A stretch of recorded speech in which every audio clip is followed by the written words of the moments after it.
Bonjour. Alors, suite du chapitre sur l'arithmétique modulaire, puisque nous avons parlé des congruences, il est temps à présent d'introduire les classes.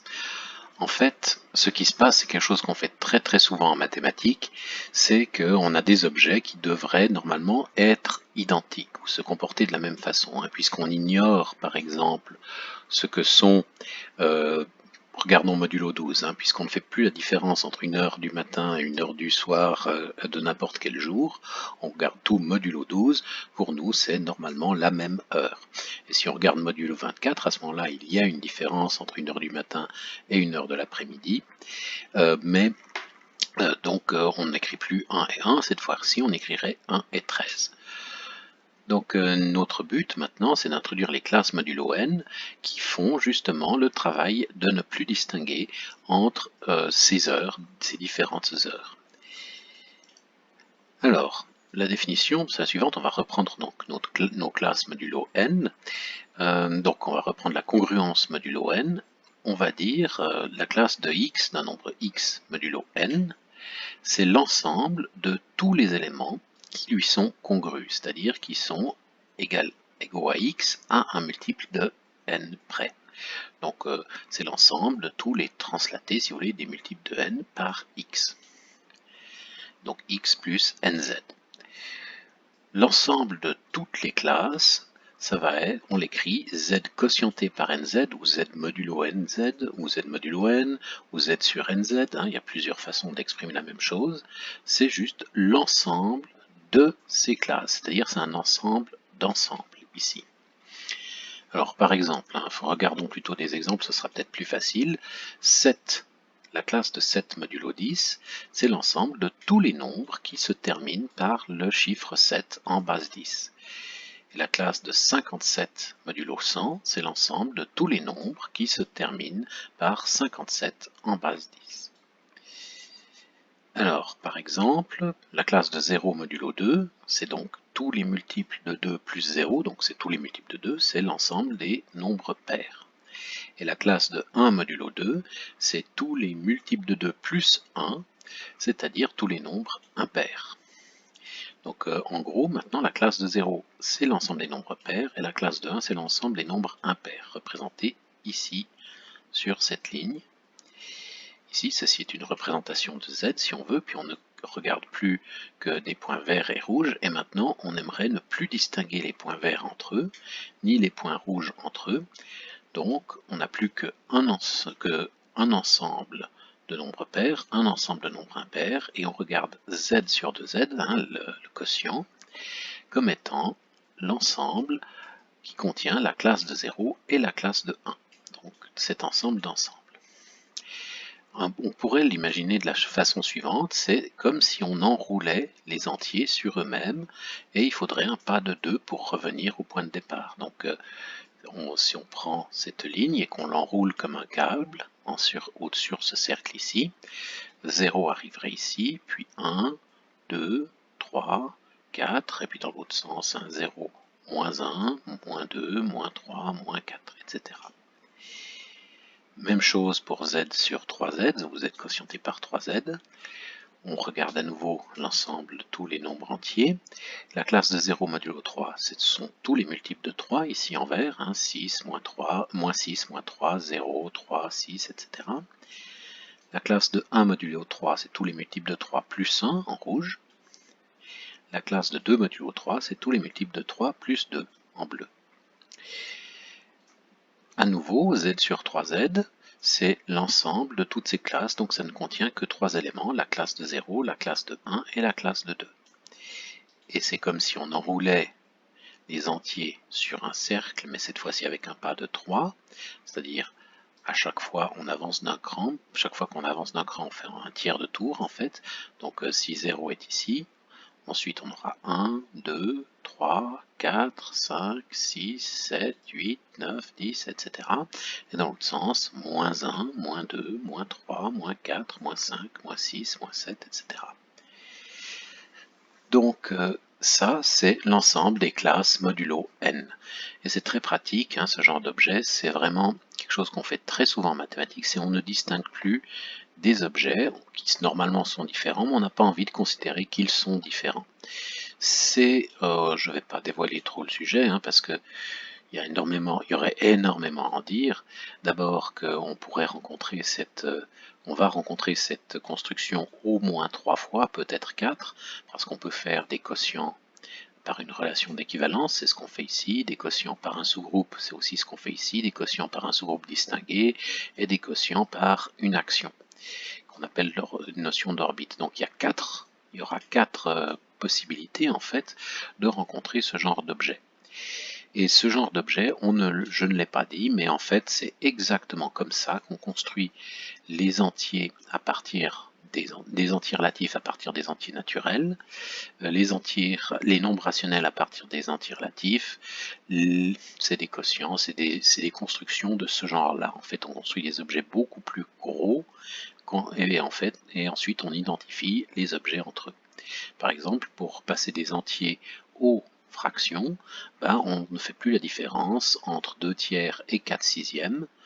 2 tiers et 4 sixièmes représentent la même fraction. Alors ce qu'on fait, c'est qu'on construit les couples, le couple 2-3 et le couple 4-6, et on définit une relation pour ne plus les distinguer.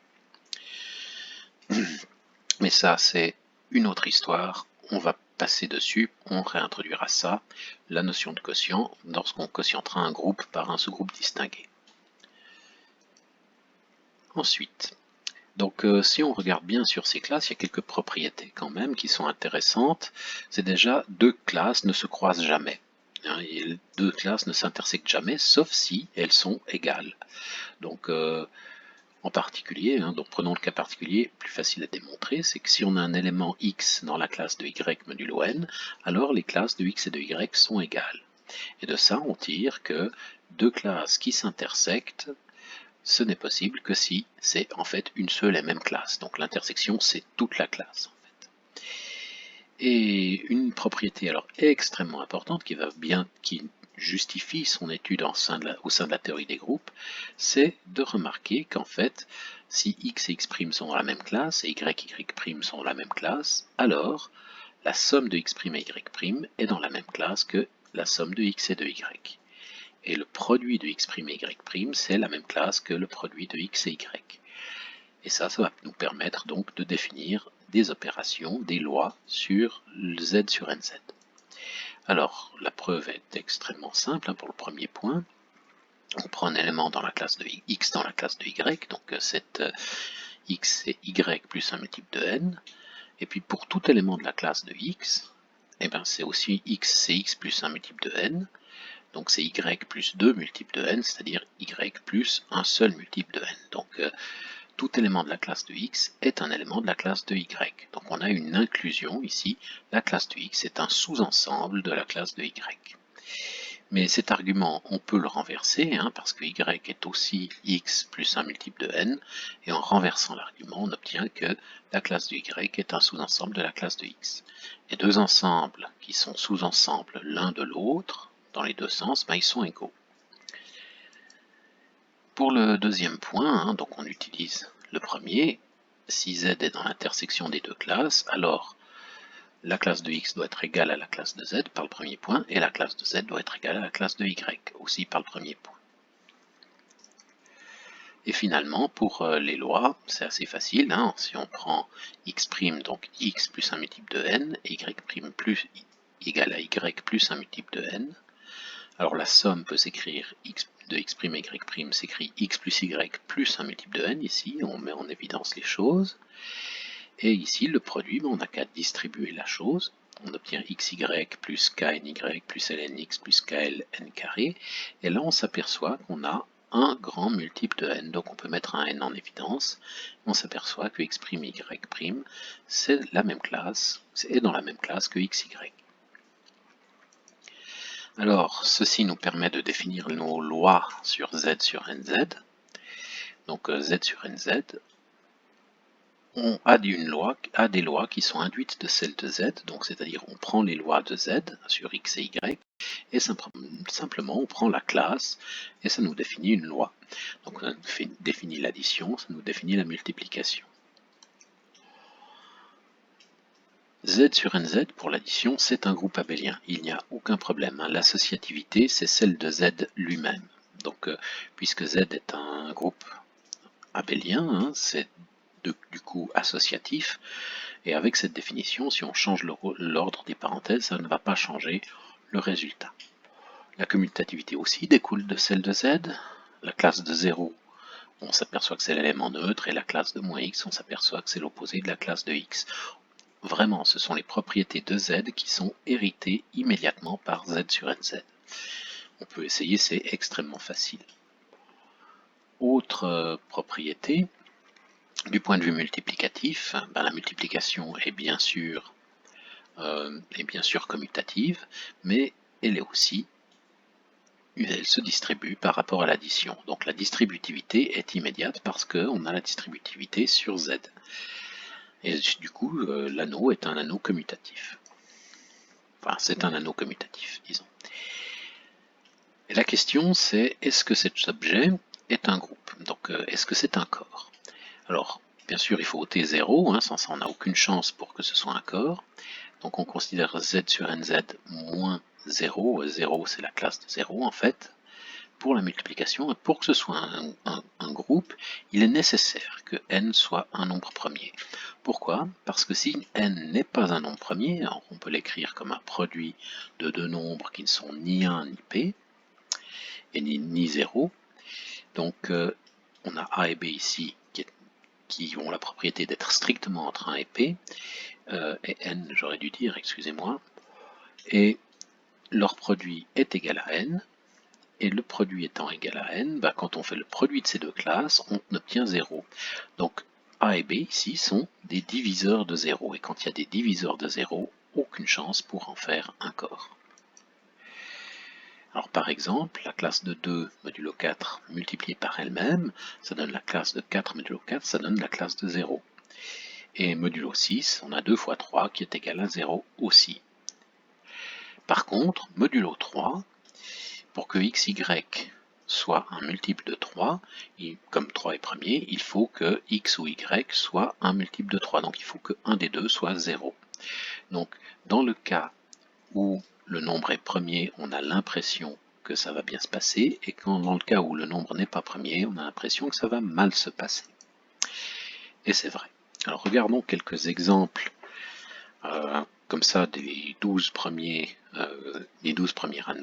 anneaux, hein, des 12 premiers quotients modulo n. Alors z modulo, les 11 premiers disons, z modulo 2z pour l'addition, c'est facile, hein, c'est remplacer 0 et 1 par pair et impair, et ce sont les lois usuelles. La somme de deux nombres pairs, c'est un nombre pair, la somme d'un nombre impair et d'un nombre pair, c'est un nombre impair, la somme de deux nombres impairs, c'est un nombre pair. Et même chose pour le produit, on sait très bien le travailler, aucun problème. Et les inversibles ici, c'est juste ce groupe-là, réduit à un seul élément, c'est le groupe trivial. On l'appelle le groupe trivial, le groupe qui n'a qu'un seul élément. Pour z sur 3z, on peut faire la même chose, donc l'addition est facile à déterminer, de même que la multiplication, puis le groupe des inversibles, c'est ça. Et on s'aperçoit que ce groupe des inversibles ressemble furieusement en fait à z sur 2z pour l'addition, donc à ceci. Et c'est vrai, c'est le même groupe, simplement on remplace le 1 ici est en fait le 0 là, et le 2 ici est en fait le 1 ici, puis la multiplication ici n'est qu'une addition. Donc ici on a le même groupe. Même chose z sur 4z, on s'aperçoit qu'il y a un diviseur de 0 ici, donc il faut supprimer la colonne et la ligne 2, il faut supprimer 2 de la liste, puisque c'est un élément qui ne peut pas être inversible, et du coup les inversibles, c'est ceci. 1 et 3 sont bien inversibles, puisque dans la colonne et la ligne de 1, il y a un 1, et dans la colonne et la ligne de 3, il y a un 1 aussi. Et à nouveau, ce z sur 4z étoile, c'est le même groupe qu'ici. Pour z sur 5z, maintenant, il n'y a aucun diviseur de 0, donc le groupe des inversibles, c'est ceci. Et on s'aperçoit que, en fait, à une traduction près, c'est lui. Alors, l'ordre des éléments n'est pas le même, hein, il faut travailler un petit peu, mais c'est le même groupe, en fait. Z sur 6z, il y a 3 diviseurs de 0 qui sont à supprimer, en plus de 0 lui-même, donc le groupe des inversibles, c'est juste ça. Et ici, c'est à nouveau un groupe de cette forme-là. Z sur 6Z, Z sur 7Z par contre, pardon, ici est un groupe qui n'a pas de diviseur de 0, c'est un anneau qui n'a pas de diviseur de 0, donc le groupe des inversibles à 6 éléments ici. C'est en fait la même chose que Z sur 6Z pour l'addition. Donc on s'aperçoit qu'on a presque tout le temps les mêmes exemples, ça commence à devenir inquiétant. Mais ne vous inquiétez pas, voici enfin des exemples différents. Z sur 8Z, donc ici il y a 8 éléments, ici 8 éléments aussi, mais 3 diviseurs de 0 dans Z sur 8Z. Et ici, donc les inversibles ne contiennent que 4 éléments, mais ce n'est pas un groupe dont on a l'habitude, ce n'est pas Z sur 4Z ici. Si on regarde bien, on prend n'importe quel nombre, on l'élève au carré et on trouve 1, l'élément neutre. 3 au carré c'est 1, 5 au carré c'est 1, 7 au carré c'est 1. 3 au carré c'est 9, et 9 c'est un multiple de 8 plus 1. 5 au carré c'est 24 plus 1. 7 au carré c'est 48 plus 1. Donc, et ça, cette propriété-là, on ne la retrouve absolument pas dans les groupes précédents. Donc ceci est enfin un nouveau groupe qu'on n'avait pas vu encore. Z sur 9Z a 2 diviseurs de 0 à supprimer en plus de 0 lui-même. Donc ça nous donne cette fois un groupe de la forme, un groupe à 6 éléments qui est un groupe par contre que l'on connaît déjà. C'est comme Z sur 6Z pour l'addition. Z sur 10Z, il a 4 diviseurs de 0. 4 diviseurs de 0, et à nouveau c'est un groupe dont on a l'habitude, pas de problème. Z sur 11Z, cette fois, n'a aucun diviseur de 0, donc les inversibles, c'est vraiment un très grand groupe. Et Z sur 12Z, par contre, a énormément de diviseurs de 0, donc peu d'inversibles, ici que 4 inversibles. On part de 12 éléments, il n'en reste plus que 4 quand on regarde les inversibles, et en fait il a la même propriété qu'avant, le carré de n'importe quel nombre c'est 1, et on s'aperçoit n'importe quel nombre inversible c'est 1, et on s'aperçoit donc qu'on a de nouveau un groupe un peu spécial. Et en fait plus on avance, plus on obtiendra des groupes un peu différents. Si le groupe est premier par contre, on connaîtra déjà, on verra donc plus tard ces différents cas. Voilà, une très bonne journée, à bientôt.